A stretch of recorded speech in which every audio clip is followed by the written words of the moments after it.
Alors de quoi parlons-nous lorsque nous parlons d'éducation populaire? Après 15 années de parcours professionnel, je ne peux toujours pas dire avec précision de quoi il s'agit. En revanche, plus je pratique l'éducation populaire et plus je me sens traversé par cette idée. D'où cette première hypothèse que je vous soumets. Toute tentative de définition précise de l'éducation populaire réduit considérablement sa sphère d'influence. Nous savons aujourd'hui qu'un grand nombre d'innovations sociales sans lien apparent les unes avec les autres sont nées traversées par cette flèche de pensée qui est assez insaisissable et qui se reconnaît pourtant entre pairs, même venant de contextes et d'horizons très lointains. Disons que c'est une idée qu'on a tendance à faire démarrer au moment de la Révolution française avec quelqu'un qui s'appelle le marquis de Condorcet qui propose un volet d'instruction publique en 2 parties. Une première partie qui concerne l'école, instruire le peuple, donner les savoirs de base, ce qui donnera plus tard l'éducation nationale. Et puis un second volet qui stipule qu'il ne saurait y avoir de révolution réussie, de construction durable d'un État où on peut vivre ensemble, s'il n'y a pas instruction politique tout au long de la vie.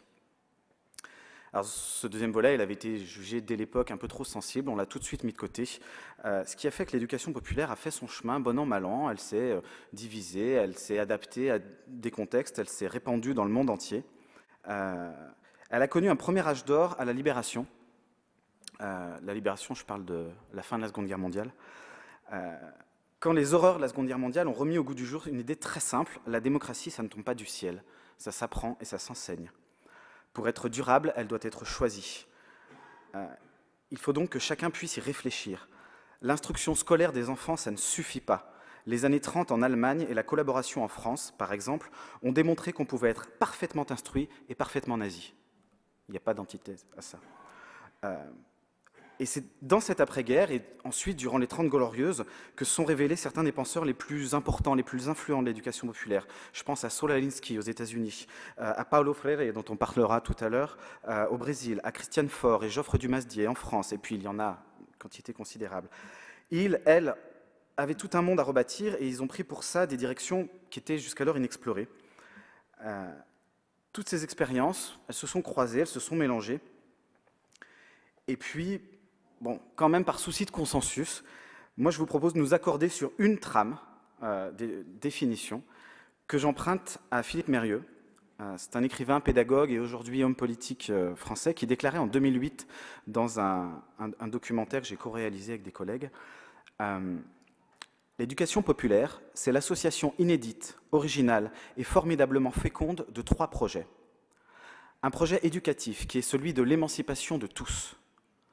Un projet culturel qui est celui de la transmission à chacun des formes les plus exigeantes de la culture, et un projet social qui est celui de garantir à toutes les personnes les conditions matérielles, mais aussi les conditions de vie et de développement.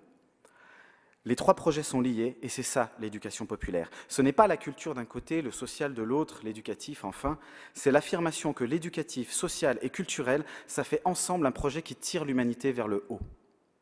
Quels mouvements de transformation sociale se prévalent de cette pensée? Alors, le parcours a commencé en janvier 2012.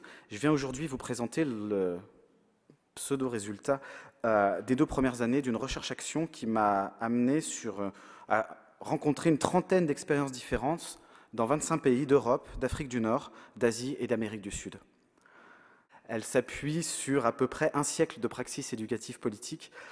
À titre de repère, voici quelques-uns des outils que j'utilise régulièrement, notamment ce qu'on appelle les enquêtes conscientisantes, qu'on doit notamment à Paulo Freire, ou en France, certains de mes collègues appellent ça des enquêtes sensibles.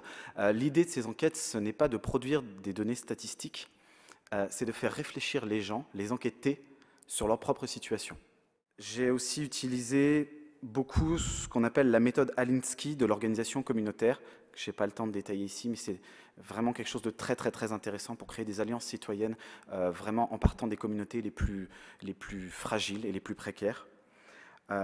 Et puis les porteurs de parole et tout un tas de formes d'occupation de l'espace public. Le porteur de parole, c'est un outil qui permet de créer du débat dans l'espace public, tout simplement parce que des éducateurs populaires se sont aperçus que les colloques ou les débats organisés à l'intérieur des lieux prévus pour ne concernaient généralement que les professionnels et jamais les gens dont on parlait dans ces débats. Donc on est sorti dans l'espace public pour créer du débat et de l'action dans l'espace public.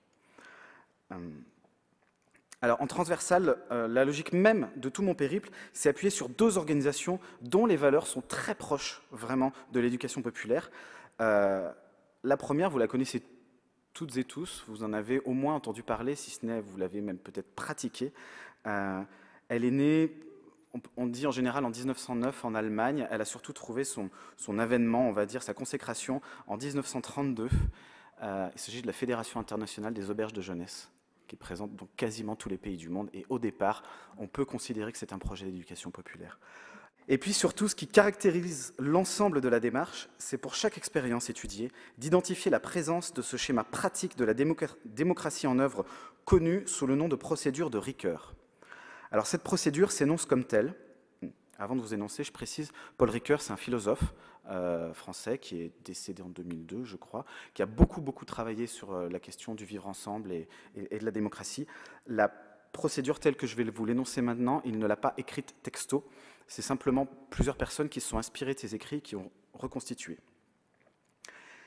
Est démocratique une société qui se reconnaît divisée, c'est-à-dire traversée par des conflits d'intérêts, et qui se fixe comme modalité d'associer à part égale, ça c'est très important, chaque citoyen, chaque citoyenne dans l'expression de ses contradictions, l'analyse de ces contradictions, la mise en délibération de ces contradictions en vue d'arriver à un arbitrage. Vous voyez qu'on a bien là une procédure très claire.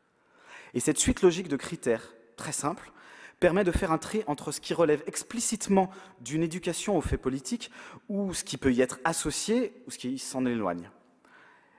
Ce faisant, il nous est alors possible d'identifier un nombre considérable de pratiques de transformation sociale à l'échelle du globe sur une période d'environ 200 ans. Et nous pouvons de cette manière reconstituer, à défaut d'un véritable réseau conscient de lui-même, un maillage très disparate de groupes, de collectifs, d'associations, dont les désirs seraient libérer l'expression, travailler les contradictions, donner du sens, on en parlait à l'instant, trouver des marges de manœuvre, surtout quand ça paraît impossible, dévoiler les rapports de force en jeu dans la société, analyser collectivement, lutter contre les dominations, résister à la fatalité en suscitant l'action collective. Et au-delà des objectifs généraux que je viens de vous citer, il y a un autre trait commun à ces organisations militantes, c'est d'être à la fois ancrées sur des micro-territoires et, dans le même temps, fédérées à des échelles de taille grandissante.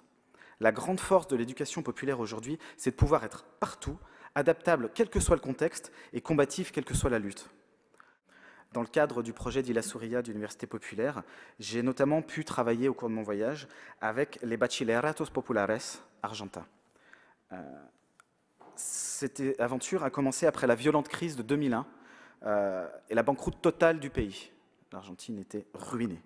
Des milliers de jeunes issus pour la plupart des quartiers populaires et des zones rurales, donc les quartiers populaires, on les appelle les bichas, c'est l'équivalent de nos ghettos, se sont vus refuser l'accès à un système éducatif devenu hors de prix. Pour éviter le gâchis d'une génération sans études, des éducateurs et des éducatrices volontaires ont mis en place les premiers Bachilleratos Populares, qui sont des lycées gratuits où l'enseignement est dispensé est à la fois pédagogique, social, culturel et politique. L'idée, c'est que nos diplômés deviennent les nouveaux acteurs politiques du quartier. Et il faut croire que ça marche, puisque ces écoles nées de la crise sont aujourd'hui présentes dans tout le pays. Non seulement elles proposent des cours gratuits à plusieurs milliers d'étudiants, mais en plus, elles forment les nouveaux leaders des assemblées autonomes des quartiers populaires.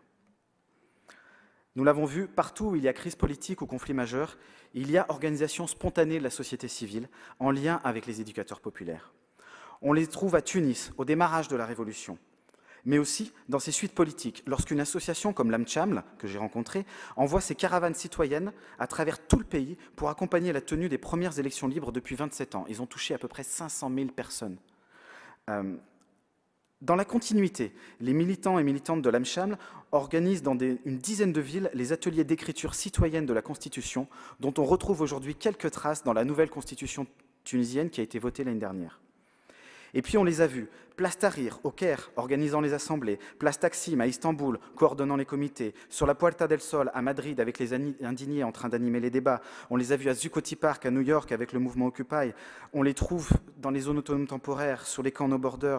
Ils ouvrent les centres sociaux, ils font vivre les assemblées de quartier. Ce qui motive cette armée de l'ombre, c'est souvent l'idée que la régulation du tiers-lieu éducatif est un moyen de surmonter la tension parfois vive entre l'intérêt général et l'affirmation des différences. Et là se joue la paix civile. Toute société a besoin d'individus aux convictions fortes. Ils sont les vecteurs du progrès. Pour que ces leaders émergent, il faut des lieux où on se préoccupe de l'acquisition des convictions. Déjà, dans ses cahiers de prison, le penseur italien Antonio Gramsci évoquait la création dans chaque quartier, chaque village, de maisons du peuple où il serait possible à tout à chacun d'entrer, d'exprimer un désir et de le réaliser. Cette idée, ça a donné les maisons de jeunes, les community centers, les centri sociali, en Italie, en Belgique, au Canada et ailleurs. Ces écoles de la praxis démocratique n'en finissent pas d'essaimer car elles répondent à un besoin social primordial, celui de travailler en permanence la question du vivre ensemble. Pour une démocratie progressiste, égalitaire et durable dans le temps, il est nécessaire de porter ces mécanismes de justice sociale sur des alliances dynamiques pluridisciplinaires. Cette conduite citoyenne, imaginons-la dans un véhicule à 4 roues. La première, c'est celle de la recherche, des laboratoires de pensée, les universités, les think tanks également. La seconde, c'est celle des lanceurs d'alerte, les experts de l'intérieur, les ingénieurs avec une éthique, les observateurs syndicaux, les journalistes d'investigation qui enquêtent et qui dévoilent les malversations. La troisième roue serait alors celle des organisations militantes qui prennent le relais et qui ont les forces nécessaires pour mener les combats de longue haleine. Mais pour équilibrer cet équipage, il faut une quatrième roue, celle qui garantirait une espèce de cohésion entre les trois premières et qui garantirait également les conditions d'autonomie, de renouvellement des troupes, de l'accès à la culture pour tous qui permettent au peuple de comprendre les penseurs, d'entendre les alertes et d'appuyer les militants. Et cette quatrième roue, ma conviction, c'est que c'est l'éducation populaire. Je voudrais lancer quelques pistes d'actions concrètes applicables au contexte syrien. Tout d'abord, dans l'état actuel du conflit, me paraît important la naissance à moyen terme d'universités populaires qui auraient plusieurs missions. En premier lieu, la continuation d'un processus éducatif rompu, en partie, et qui permettrait aux jeunes des zones pacifiées ou des camps de réfugiés de reprendre leurs études avec des enseignants volontaires. Ensuite, la transmission des valeurs républicaines au plus grand nombre et l'accompagnement de la société civile dans ses initiatives citoyennes. Enfin, la formation professionnelle des futurs cadres de la jeunesse et de l'éducation. Un autre chantier dont la mise en œuvre me paraît pertinente, à l'image de ce qui s'est déroulé pendant la Seconde Guerre mondiale dans les maquis de la résistance française, serait l'organisation de stages d'entraînement mental. Il s'agit d'une méthode qui permet de penser et structurer son action dans la complexité. Également, dans la perspective d'une paix à venir, il est souhaitable d'envisager le lancement d'ateliers publics d'écriture citoyenne de la prochaine Constitution. Ces agoras d'expression populaire, à l'image de la Tunisie, pourraient ainsi mettre en valeur les acteurs de la société civile qui continuent d'œuvrer au bien-être de leur communauté malgré les combats. Je pense aussi, en référence aux méthodes du community organizing, qu'il serait possible de favoriser dès maintenant l'émergence de futurs leaders communautaires qui, correctement formés et accompagnés, pourraient devenir les garants d'un fonctionnement démocratique réellement participatif à l'échelle des assemblées locales.